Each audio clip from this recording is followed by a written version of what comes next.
Welcome everybody, and thank you for coming. We've got a very good number of registrations today. Thank you very much for coming. Given the events of the last few weeks in the cybersecurity land, this is a very topical problem. We've had some exciting times of late. We've just seen one of the leading e-discovery providers in Australia, Law and Order, being the subject of a ransomware attack, and that is still playing out as we speak. The hedge fund Levitas Capital had to close its doors the week before when it was subject to one of these email attacks that are becoming very prevalent now. And I read in some cybersecurity news thing today that due to the working from home that we've all had to do for the last 6 months, the risk of cyber attacks has increased by 34%. So let me introduce our expert speakers. My old friend Phil Catania is a partner of Cause Chambers Westgarth in the technology and data area. Phil has acted for some of the people involved in the most significant data breaches and cybersecurity incidents over recent years, including PageUp and the big Marriott breach. Phil Magness is also a lawyer at Cause. He has an interesting background. He's a former member of the Australian Federal Police, and he's going to lead us through the dark web towards the end. And finally, my colleague, Dr. Catherine King, is the Chief Operating Officer of Daisy Chain, the legal operations system, and Director of Yaris Technologies. Hi, everyone. There'll be time for questions at the end, but do feel free to post questions along the way. And if they're germane to what's going on at the moment, we'll try and answer them as we go, but otherwise there'll be time along the end. So with that, let's take a walk on the wild side, and I'll pass over to you, Phil. Thank you. Thanks, Ian, and welcome everyone. Nice to see so many people here today and so many friends and colleagues. And thank you, Ian, and the team at Daisy Chain for the opportunity for Phil and me to speak. The two Phils, sometimes call the two Ronnies in reverse, but anyway, we'll stick with the two Phils for the moment. Folks, good to speak with you. As Ian said, this is such a topical area, isn't it? Not just because of what is actually happening out in the real world, as it were, with cyber attacks, but also because of the law that's changing in this area that we'll touch on a little bit later, including the changes that have been recently announced in bill form to the Security of Critical Infrastructure Act, which as I say, we'll touch on. It's happening every day, these cyber attacks, and it's forming a growing part of our practice. Unfortunately, in many respects. And it's really important for us as legal practitioners to know what sort of rights and obligations and liabilities we have when it comes to dealing with cyber attacks. But we thought to introduce the topic, it would be interesting to give you a sense of what the landscape is like out there. In other words, what is happening and why is it happening? And to give you a sense of what motivates the cyber attacker. And Phil's going to take us through that in a minute. Then I'm going to talk a little bit about some of the legal issues associated with cyber attacks, including what we're telling our clients that our clients' boards need to be aware of. And finally, we are going to have an excursus through the dark web, and Phil's going to take us through that. We sometimes do it on a live basis, but we're actually not going to do it on a live basis today, because sometimes when we do it on a live basis, unfamiliar and inappropriate things just tend to appear on the screen. And so we wanted to avoid that in this instance. So as Ian said, if you've got any questions, you can ask them through the chat function. And we can address those if we can during our discussion, or we'll leave some time at the end. And we want to finish pretty promptly at around about 2 o'clock. But we're happy to stay on a little bit longer if people want to ask questions afterwards. So with that as the introduction, Phil, I'm going to hand over to you to give us an indication of what it's like out there. Wonderful, thanks Phil, and greetings everyone. I'll briefly talk to you about what we're seeing in the current threat landscape. What are the typical threats? Well, passwords remain our Achilles heel, and as you'll see when I go through the dark web slides, attackers often use databases of email addresses and passwords that they've obtained from data breaches and make them available. Attackers know that we use the same or similar passwords across multiple accounts, and they just try their luck. Poorly configured devices remains another major threat. It just takes one router or some other device which has had the which has the default password of say 12345 that someone forgot to change. In a massive enterprise, one router can be the gateway for an attacker to get in. Phishing and ransomware, huge threats. We'll talk through those shortly. Employees and contractors, unfortunately, people make mistakes. They delete the wrong content. They leave an unencrypted USB on a tram or a train. There's an error in a line of code of millions of lines that basically leaves a network open. All of these are the current threats that we face. In terms of causes, this is the statistics from the Privacy Commissioner's last annual report, and it's pretty much the same we've seen every year. Phishing remains our #1 cause of data breaches, and it is, certainly in our experience, the root cause about 80 to 90% of the matters that we are asked to investigate. The second category, compromised credentials, where the cause was unknown, I can tell you that's almost certainly the results of phishing. They just didn't know it. Ransomware is next in line and is fast becoming the flavour of the month. In terms of why is it that attackers attack and what is their motivation? Well, it's pretty clear. It's money. There's money in personal information. There's money in business sensitive information and IP. There's money in holding a company or a person to ransom. Yes, national security is important. We know the Prime Minister addressed nation-state attacks in June of this year, and is now a real focus, as Phil will discuss, in protecting critical assets. One often forgotten area in this is employees. We're often asked to investigate employees who perhaps have copied their email or company document repositories before resigning and perhaps going to a competitor. They might think, hey, I've worked hard on this project. I developed these precedents. They're mine. Yes, it's a theft of intellectual property and it is an issue there. But on a separate issue, what they often do is store them on home computers that don't have the same level of security as the work environment. And those home computers may have malicious software running on them, and the attackers can get access to corporate data unwittingly through someone's home computer. And finally, yeah, look, sometimes it's just for fun. It's fun to hack the CEO of Twitter. It's fun to hack Donald Trump's campaign website. And at times, hacking groups can also be engaged for political protest, activism, and so forth from there. But phishing remains our #1 threat. And why is it our #1 threat? Well, it's pretty simple. There are tools out there like this somewhat outdated, what I'm showing on the slides here, social engineering toolkit. This was an old tool where it's quite simple. You just press 1 to launch an attack, 2 to take a copy of the site that you wish to target, 3 to launch the mass attack, and you sit back and wait for the password. That's all you had to do. Simple, anyone can do it, and people did.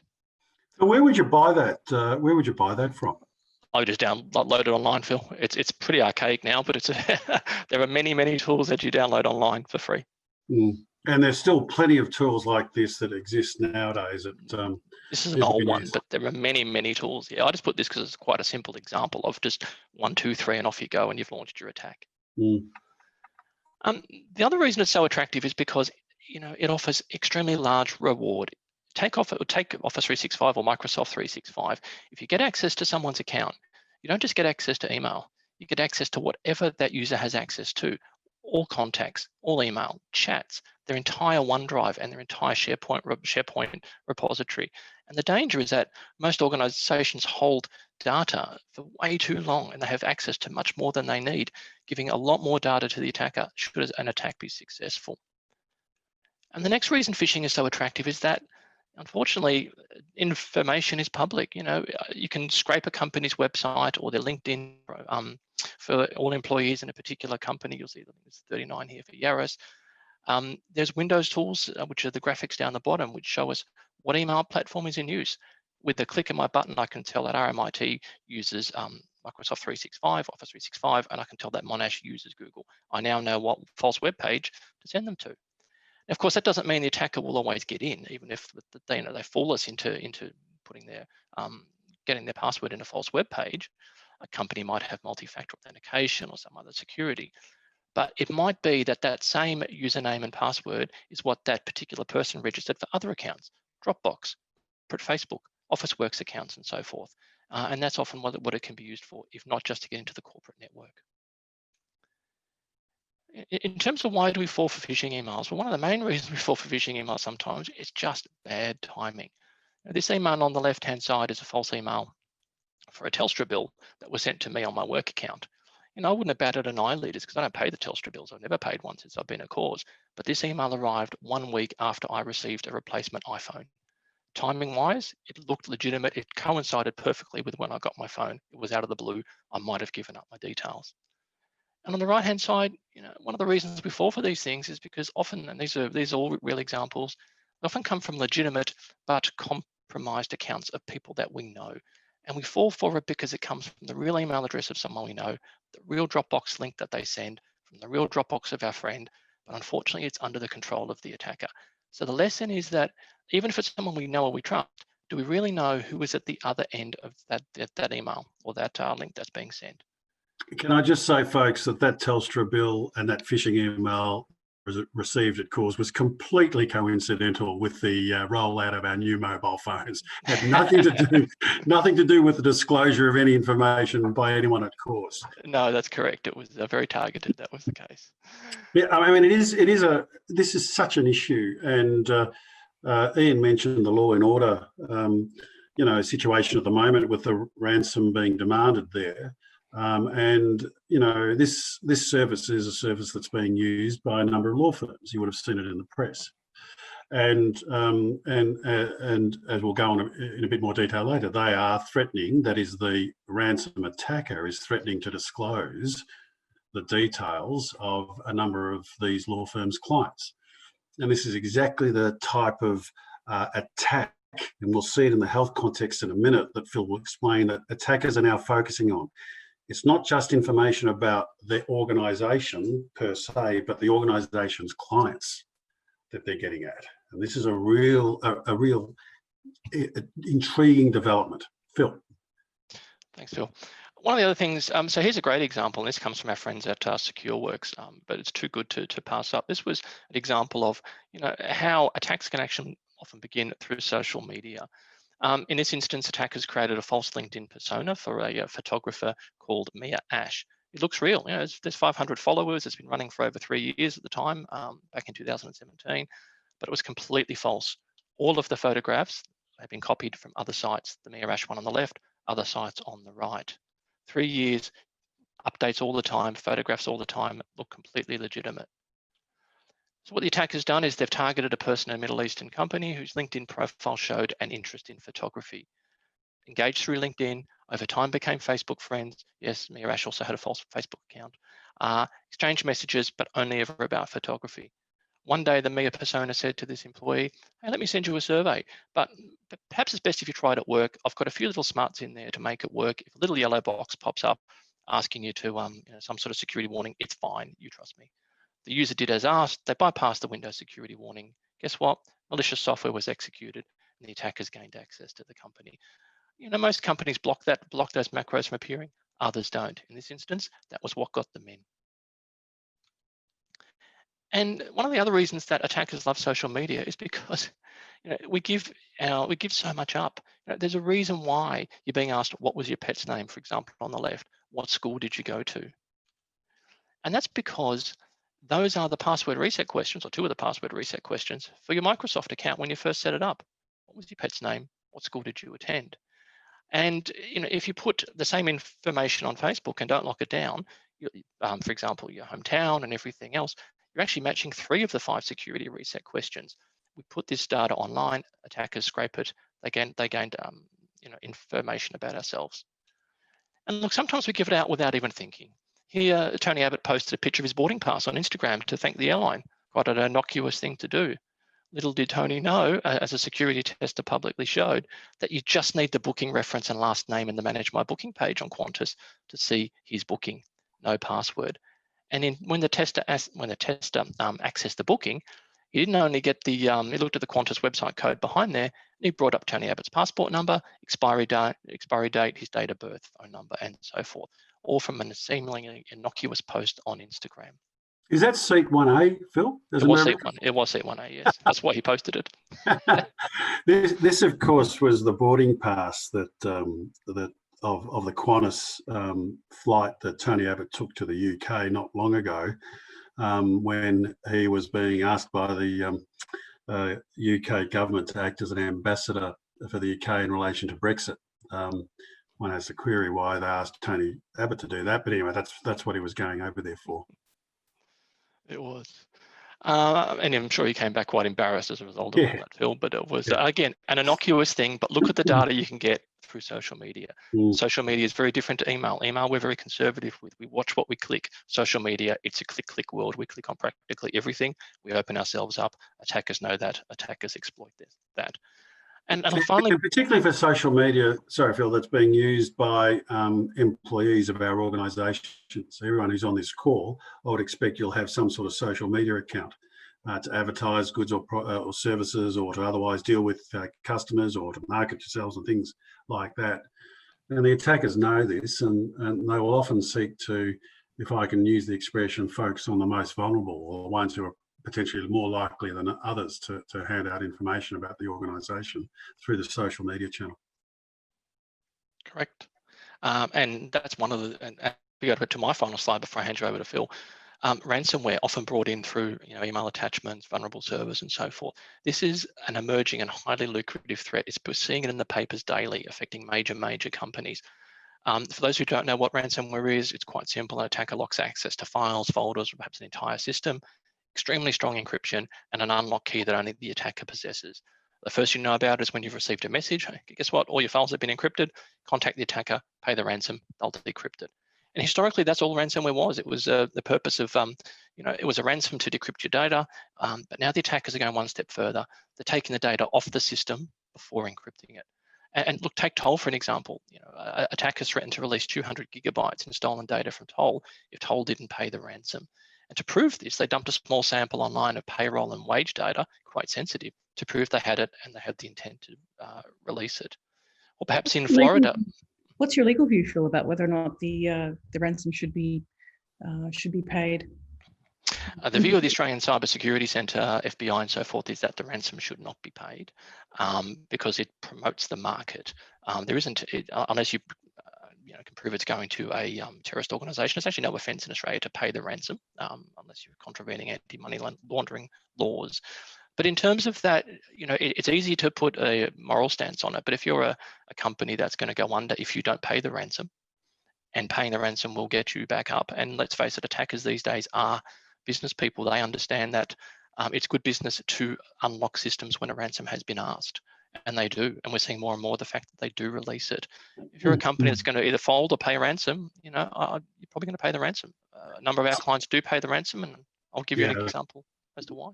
Yeah, so we've it's an interesting question, and one hopes that no one's going to be subject to that. But we've had 3 matters on in the last couple of years. Where we've been advising clients on what to do in this very instance where they've been attacked and their system has effectively been denied access, and someone says, well, this is us, we're the perpetrators, we're taking responsibility, pay up or you'll never get access to your system again. In all 3 instances, notwithstanding the advice of the Australian Cybersecurity Centre, in all 3 instances, the ransom amount was paid. And in all 3 instances, the data and system was released and opened up by the attacker. So the attacker acted ethically. Ethically, that's correct. A good business practice. Yeah, they complied with the agreement that they'd sought to reach or their representation. And what's happening is that they, of course, will do that because they know if they don't release the data, the next time people will definitely not pay if ransom attackers don't adhere to their word, so to speak. And what are they setting? What are the amounts that are being set? There's been some material about this that's come out in the press in the last day or so as a result of the law and order thing. First of all, they're always asking for money in cryptocurrency. They're after, you're not going to be transferring funds to a bank account, obviously, because it'll be traced. So it's all by way of cryptocurrency. And the second thing is the amount that they're setting as the ransom amount is not so high that there's really no chance of paying it, but at a level where it's still expensive, it's still a lot of money, but more manageable. So ransom attacks used to, in days gone past, be of the order of sort of $5,000 to $10,000. Now they're up to sort of anywhere between $500,000 and $1 million as sort of the average type dollars equivalent in cryptocurrency. and they have been paid. Now, yes, the advice is don't pay them, don't pay the ransom, and obviously it'll depend on the nature of the attack and the nature of the information that is alleged to have been, exfiltrated. And you certainly would not want to pay it in the event unless you are very certain that in fact the data has been exfiltrated, or in fact the system has been stopped and there's no backup. Like if you've got a backup and you can get access to that, and you can discard what's been attacked, discard in inverted commas, then you probably wouldn't pay it. It goes to the issue too, by the way, folks, that Phil mentioned about the amount of data that people are holding. This is one of the growing areas of practice for us, is to advise clients on how long they should keep data and what sort of data should be kept and how should it be accessed. If there's one of the key messages out of this is there is too much data that many organisations are keeping. You don't need to keep it at all of it forever. And there should be very clear governance about how long you keep the data, what sort of data is kept. Apart from just good data hygiene, it reduces, if you like, the extent of damage that might be caused if a cyber attack occurs. So great, thanks, Phil. Well, and what Phil said is quite true. Historically, that was the case, that they were simply, if you could go to backup, you didn't need to pay the ransom. But look, times are changing. Take the example there in Florida. One reason why more companies are paying the ransom, this is Blackboard, a major cloud provider. They paid the ransom to get a guarantee from the attackers that their customers' information would be destroyed. Not that they get their systems back, that's one thing, but that the customer data would not be publicly released. Because an example in Florida where attackers stole the personal information from an estimated 3,500 patients from a medical clinic, in addition to demanding the ransom from the clinic though, these attackers also sent ransom demands to the 3,500 patients and threatened to publicly release their medical data. So attackers are not just doing it one way, they're doing it multiple ways. And perhaps the best example is this most recently with Tesla, where an employee met an older associate for a drink out of the blue and was offered $500,000 US to put malicious software on the Tesla network in such a way that then the attackers could demand a ransom worth millions of dollars off Tesla. It proves if the attacker can't get in one way, they'll target internal staff, they'll try it again in a different way. And perhaps to finish up from me, perhaps one of the reasons I think why ransomware is on the rise is because insurance companies are often paying the ransom. Because from an insurance perspective, the cost of downtime for some companies is often more intolerable than actually the cost of paying the ransom. It's a business decision for them at the end of the day. And potentially that's why I think we're seeing so many time-sensitive logistics companies being targeted purely on that basis. And I'll now hand you across to Phil. Thanks for that. Here are some of the legal issues that are relevant in relation to cybersecurity, and some of the advice that we think it's important for boards and senior management of organisations to be aware of. Many, I'm sure, would be aware of what ASIC is saying about cyber attacks and ensuring that organisations are aware that this is a high-risk area, and that directors of organisations have an obligation to ensure that they've got appropriate mechanisms in place to really strengthen their cyber resilience. And ASIC has made it clear, and indeed they've already commenced investigating organisations in terms of their cyber resilience. And as I say, they regard it as part of directors' duties to ensure that appropriate cyber resilience is in place. There's a really good paper, it's over 5 years old now, but that paper that's referred to there in the slides, and the link is given, and you'll get these slides afterwards, is a very, very good paper to read about the sorts of things that organisations should be considering in terms of setting up appropriate cyber resilience. It's ASIC's paper in March 2015, Cyber Resilience, the Health Check. Similarly, Phil, APRA has made it clear on the next slide, in terms of organisations that fall within the purview of APRA, they've made it very clear in their relatively recent Prudential Standard on Information Security that the board is ultimately responsible for the information security of the entity. And as you see there, in this particular standard that applies to financial services organisations, the APRA regulated entity must maintain an information security capability commensurate with the size and extent of the threats to its information assets.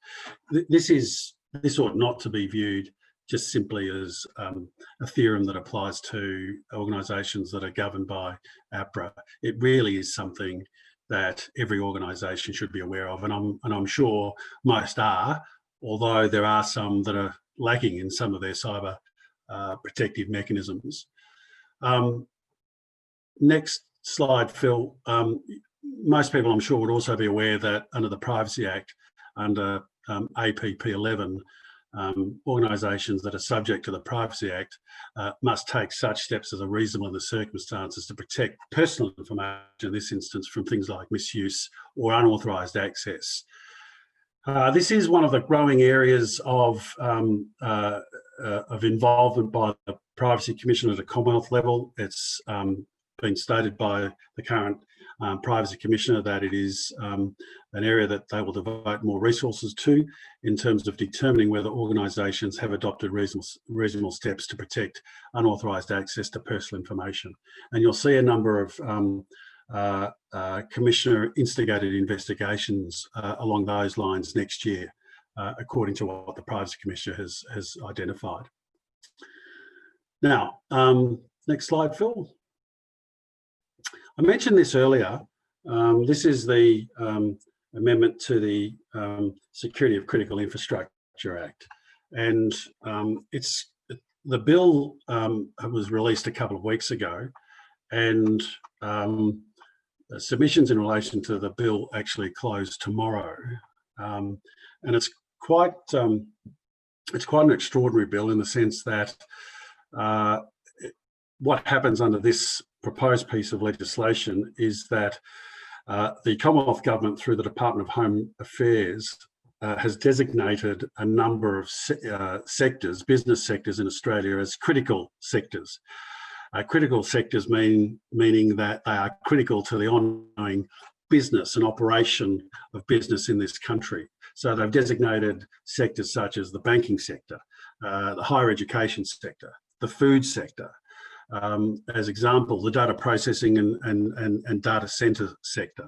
These are critical business sectors that, if they were attacked by way of a cyber attack, for example, then they have the potential of having a significant degrading impact on business in this country, amongst other things. And what's happening under this bill is that if a sector has been designated, then there are critical infrastructure assets within that sector that must be protected from cyber attacks. And there are two critical things to be aware of. And for those people on this seminar that are involved in these sectors, I'm sure many of you, if not all of you, are aware of this. But there are two critical things for organisations in the food sector or the banking sector or the higher education sector that you need to be aware of.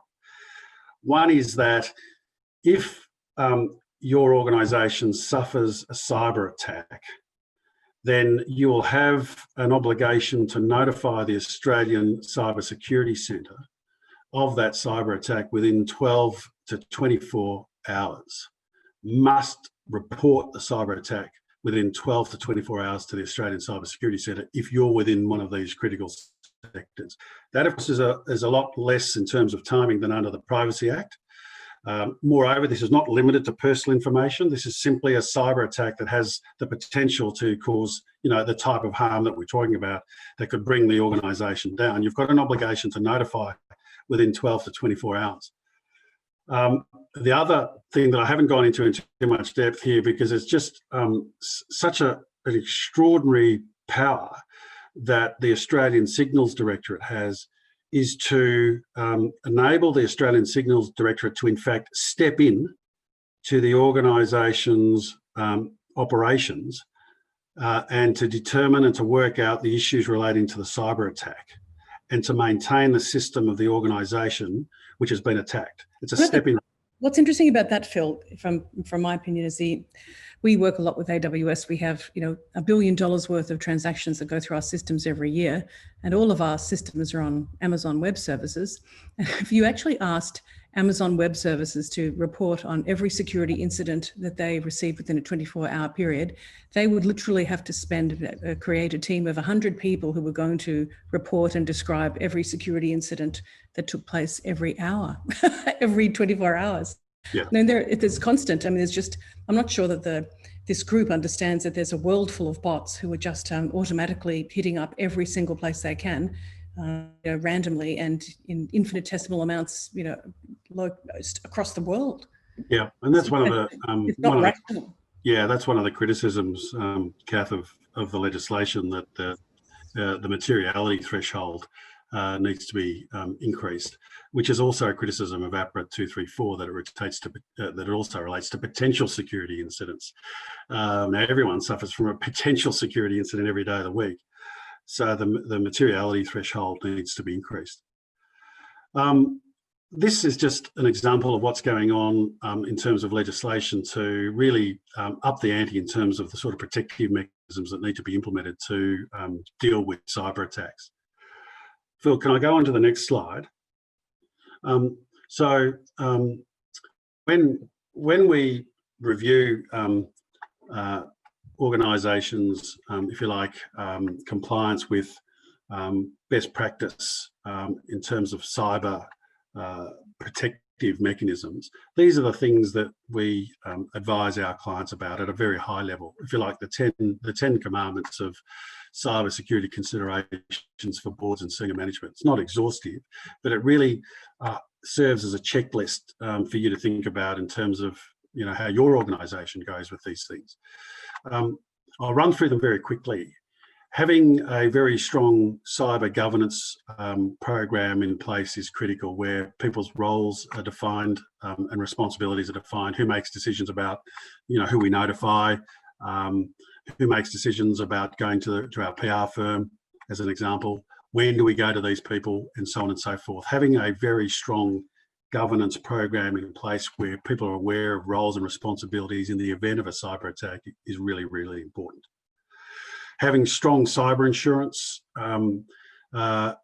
reviewed and understood is important, and updated as appropriate, including the sorts of processes that you've got to go through before you can make a claim. For example, if someone makes a ransom attack and is seeking money, well, is that covered? And if it is covered, what do you need to do with your insurance company? When do you need to report it? What sort of permissions do you need to give to the insurance company to come in and check, for example, what's going on, and so on. And the timing is really important in terms of when you need to notify.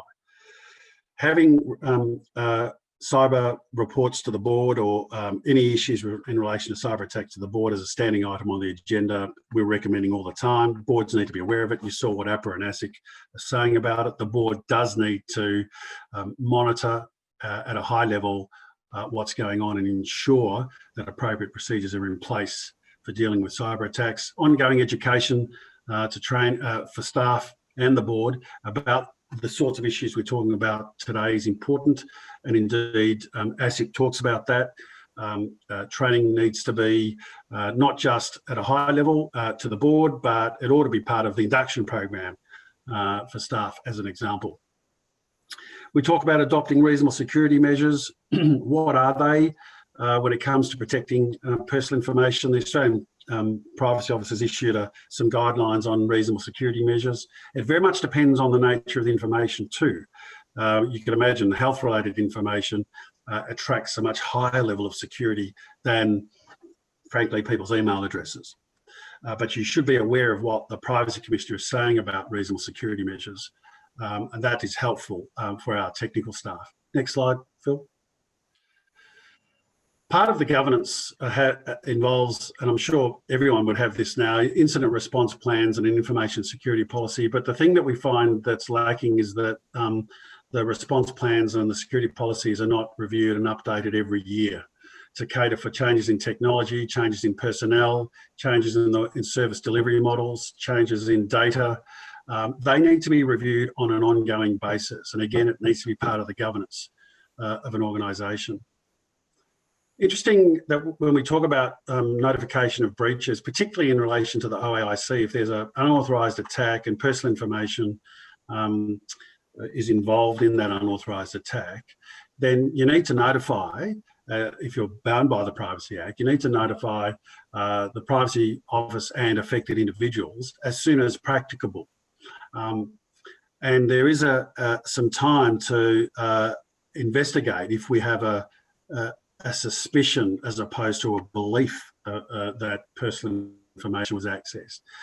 Sometimes we might notify, organisations may notify too early and disclose too much about what happened. And this was something that the CIO of the Reserve Bank of Australia commented on not too long ago, that one of the dangers in notifying is that it can be a public document, and you could be exposing the organisation to too much information about what's actually occurred and to your systems and indeed your vulnerabilities, which will enable other attacks to occur.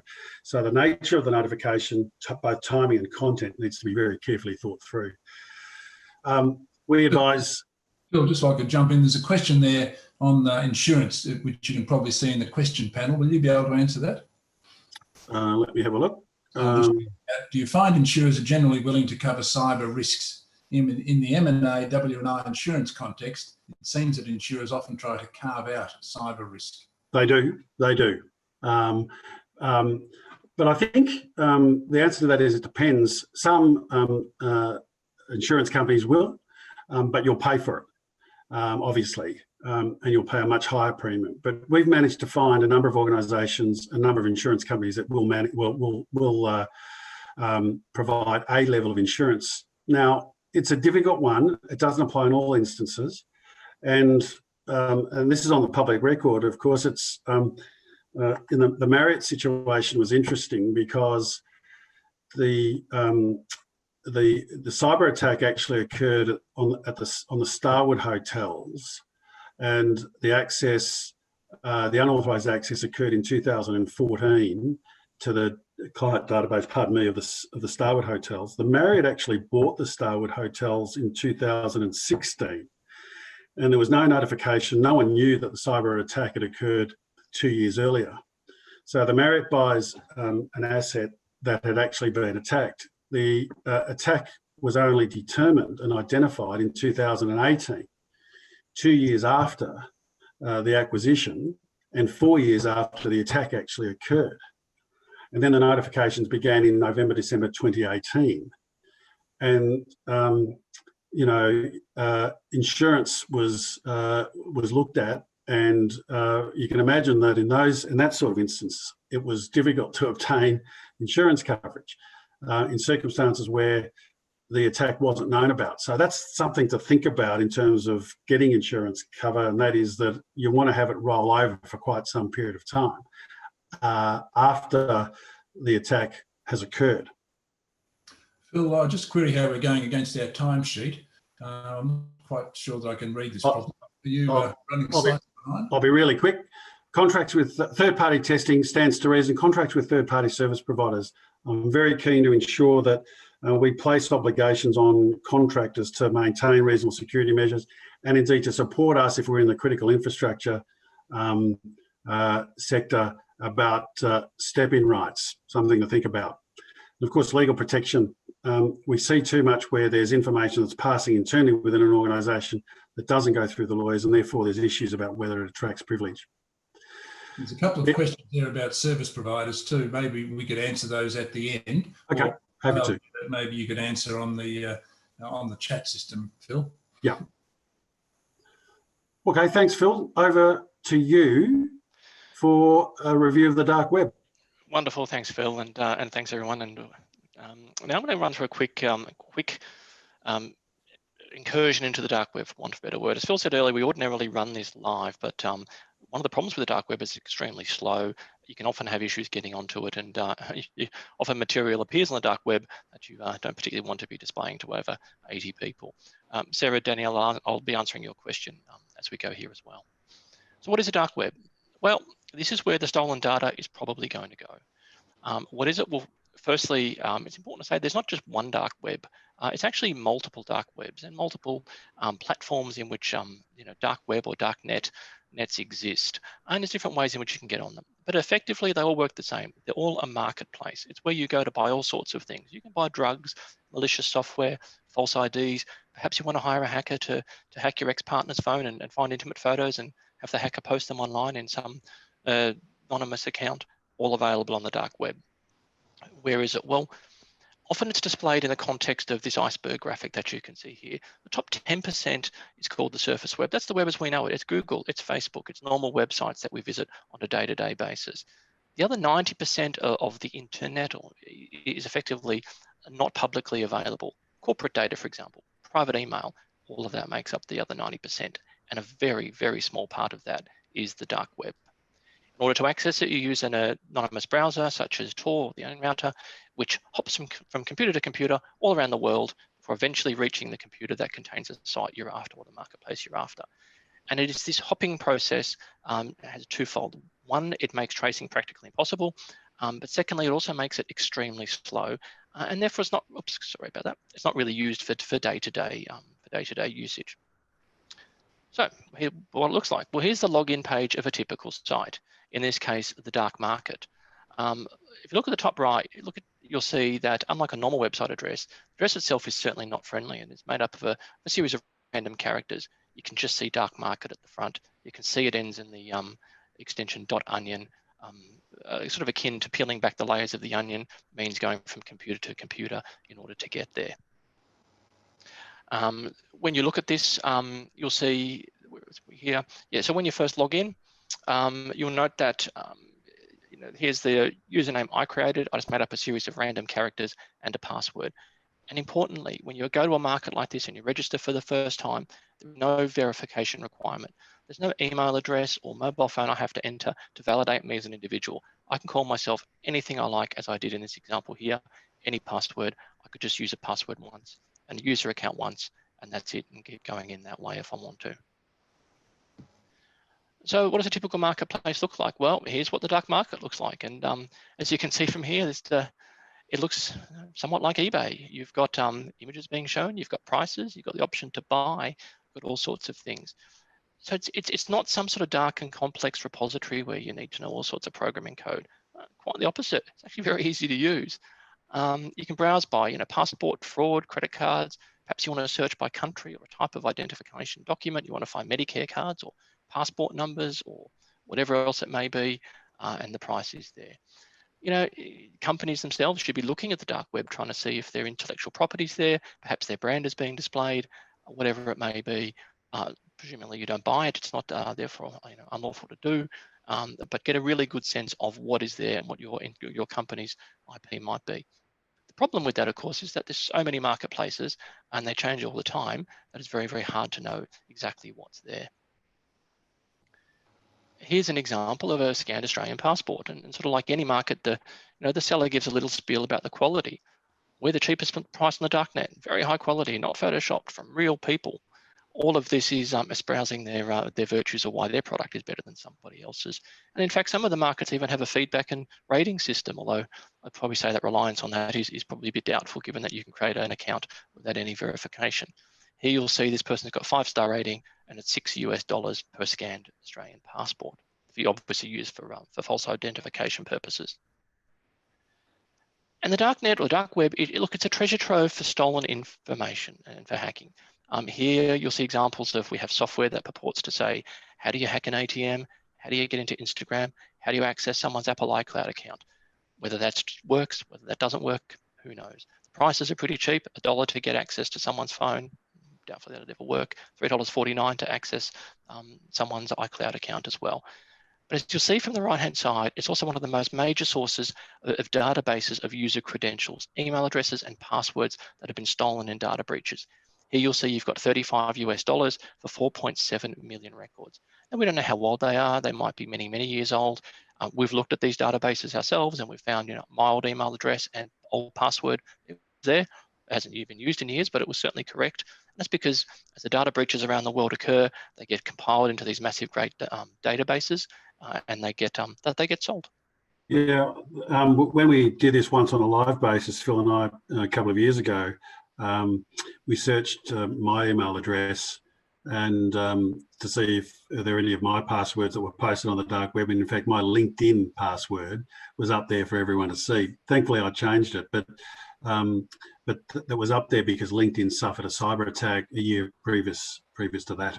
Correct. And of course, what happens is people might update their email address on one platform, but not on across multiple platforms, or they simply change the last letter, or they do, who knows what. But that's attackers get that and they try their luck. So they might have tried Phil's luck and tried him on, I don't know, realestate.com, domain.com, Herald Sun, whatever it was they wanted to get access to, and just blasted away with 1,000 passwords at a time.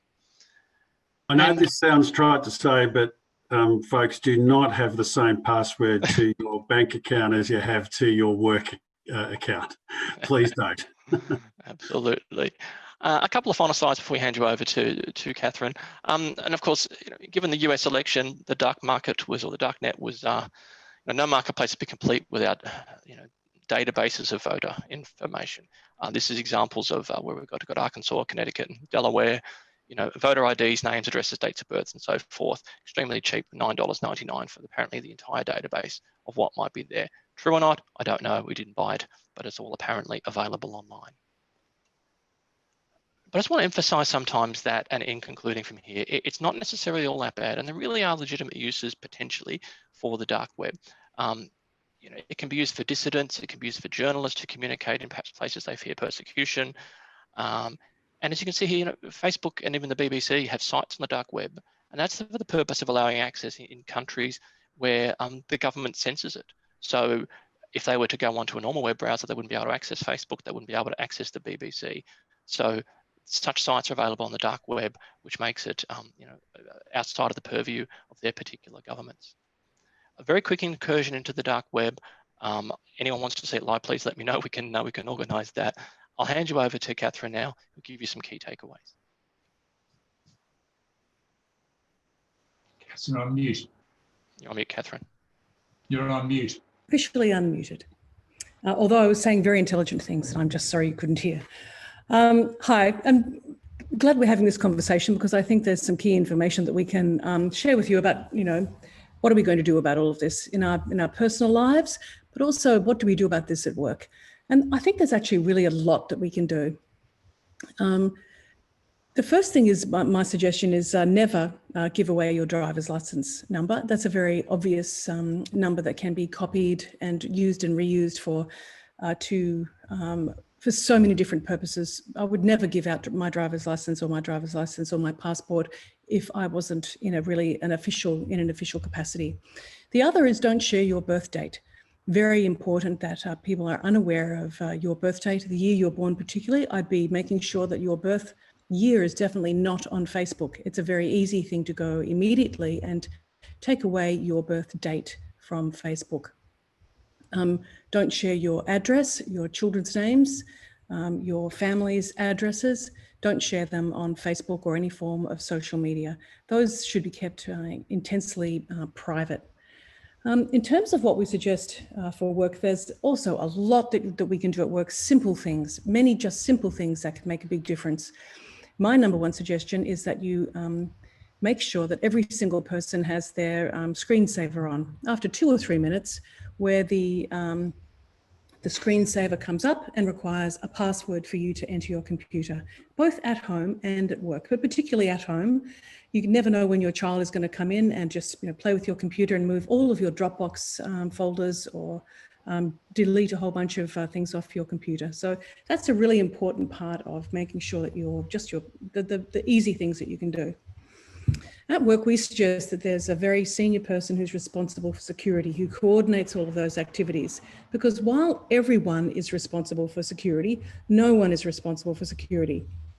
It's a bit like the terrible story of a child who drowns at a barbecue when there are 25 people present. There are lots of people there, but the child is in terrible danger and drowns while there are 25 people within 3 to 5 meters away. So it's something that you need to make sure that there is a designated person responsible who's going to organize and coordinate the efforts. And what that starts with is a really deep understanding of your people, your processes, your infrastructure, and your equipment through a security lens. Not just we know these things are here, but to try and put on your security glasses and then think, where are all of these issues and problems and where could they arise? And the most important thing to think about is not to think about a problem when it has occurred, The most important thing is to try and prevent these issues, to think about where an issue might actually occur, not to think about, oh, this problem has occurred. That's already too late. Some of the easy things you can do at work are making sure that there are different passwords and different keys and such. People can use what's called the VPNs, of virtual private networks, and also putting the multi-factor authentication on every single application that is available to put on. It should be on your email, it can be on Google Mail, it can be on Outlook, it should be on your Dropbox. Multi-factor authentication can be quite easy if you've got it just attached to your phone. It can give you, you've seen it at the bank. If you don't have it at the bank, please go right away after this and put multi-factor authentication onto your bank account. Also, it's really important that you've actually got articulated written policies in place, security policies that relate to how you're going to deal with the internet, how you're going to deal with who purchased software, how you deal with different software updates, everything that relates to how people are going to come to your work, how people are going to work with regard to security. And people need to be trained in those policies. Don't just write them, make sure people actually understand what they are, talk about them, get people really going. They should be in place, they should be shared, and people should be trained on them. Now, this is quite an important one that Phil was talking about before that I completely reiterate. Really important that your providers, you look at them with a fine-tooth comb. Do they have an ISO certification like 27001? Are those software providers, are they secure? Have they looked at their employees and determined whether or not they've got a record of offences that may be very germane to your business? We always do security checks and background checks and police checks on every employee without fail. In terms of your people, also important that you have audit trails. When people touch your systems, do you know that they touched your systems? Can your IT and your security people tell you where people were? Can your security people tell you when people entered your building or left your building? Important to understand, can you get a trail of each person's touches each time that they've touched every application or entered your building? It should also, speaking of your building, there should be two keys to get, two locks to get into your building, so that each person has to pass through two different locked doors to get into your working area. Another thing that we have that we really recommend is a very tight and very precise departure checklist for your employees. Every single system that you have should be on the list, and a checklist as to whether or not that person has got access to that list, and then a check to make sure that when that person has departed, that they no longer have access to your systems. And that should happen the second that they leave, not a day or several days or a week afterwards, or, oh, we've discovered that Sam still has access to our system. That's exactly a big open door for you. Insurance, as Phil had mentioned, we have very elaborate cyber insurance and recommend that you have the same kind of a service. I highly recommend that your employees think about risk and safety as a group, that together they can think about where are the risks, where might these risks be developing, where might these risks, where could they work together to reduce those risks, bring people into the conversation. It's part of the future way of working where we all have to manage our risks and we all have to work to make sure that we're going to be in a position where we work collaboratively, not with one person off to the side looking after these kinds of issues and problems. So change your passwords regularly, make sure that you've got multi-factor authentication, don't share your driver's license number or your birth date, and make sure that risk and your data are really an important part of what you do. So in terms of knowing the value of your data, you need to understand the value to your organization and the people who want to steal it. Can you identify those crown jewels, and can you classify your data by its value? And number two, you need to know who has access to your data. Do systems exist to determine who has access? Do people have more access than they need? Do you know all of the clients and partners and suppliers who access your data? Do you know what those parties share with third parties? So number three, you need to know where your data is located. Is it on local machines and people's home computers, mobile phones, their storage devices? Is it in document management systems or servers or backup servers or a combination? And where data is being housed by third-party providers or in the cloud, do you know where that data is or any contractual or jurisdictional issues that may apply? And in terms of number 4, you need to know who is protecting your data. Do the people who have the role of protecting your data have the experience that they need? They may not. Is your organization reacting? You're pulling together a team when an incident occurs, or have you got a team who's looking for threats? And then you need to know, does the organization support the view that protecting data is more than just an IT problem? It's a business problem, a business risk. And then you need to think about how well is your data being protected? How well are the custodians doing their job? Do you know if alerts are being monitored? How well are third-party vendors doing their job, and have they ever been tested? Have you done disaster recovery or business continuity planning? Are the security systems in place, providing the necessary information that the organization requires? Lots to think about. We'll send this, these 5 no's out to you. I think there's some great stuff in there, and we thank IDC and Telstra as well as Cause for their contributions to the 5 no's. Back over to you, Ian. You can see that Catherine's been responsible for Yaris Technologies to responding to security audits for the last 12 months or so. It certainly shone through. I didn't envy you all that work, but there's certainly a lot of learning there. Just one question from me, probably to you, Phil Catania. How aware do you think boards are of the risks of cyber breaches? All boards are aware of the risk of a health breach that features first on the board agenda generally. Cyber breach very often doesn't, I think. How aware are boards, and what role should GCs be taking in alerting boards to the tremendous risks that are involved with this? Good question, and I see that there was also a question, Ian, about how do we practically educate boards about these issues. I think boards are becoming much more aware of cyber attacks and cyber incidents and sort of legal responsibilities that they have, although some are not, I think, implementing the procedures that we would say they should. You only have to see some of the high-profile attacks that have occurred recently and the seeming lack of governance in some of them. There are some boards and some organisations where they do have as a standing item on the agenda the whole area of cyber security, which is a report usually by the Chief Security Officer, the CISO, the Chief Information Security Officer, who reports directly to the board on these things. And that's actually an interesting analysis to do. Where is the Chief Information Security Officer in the hierarchy of things? And increasingly we're seeing CISOs report directly to the board. I think that's, from my perspective, important and a level of sophistication that is not there right across the board. In terms of education, the board has to have sessions like this, where someone, and there are a number of courses that people can do, but a session like this where you'd get experts coming in to instruct the board and educate the board for an hour or two about these sorts of risks and issues. And frankly, I think that's really important to demonstrate to the likes of ASIC and APRA and the regulators that the board has taken it to a level of seriousness that is, appropriate for the nature of the risk. Thank you very much, Phil.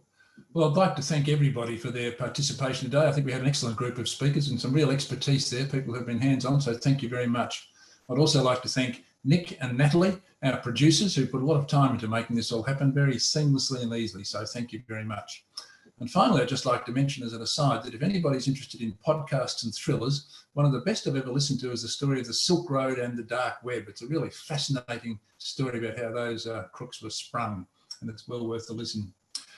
We will be distributing notes. I'm not sure by what means, but Natalie and Nick will have that in hand, and you will be seeing notes. And there will be another webinar on a topic yet to be decided sometime in the new year. So thanks very much for coming, everybody. It's been a good experience. Thank you. Thanks, everyone. Thank you. Thank you, Yaris. And thanks, Cause. Did I forget to thank you two sponsors? I should have.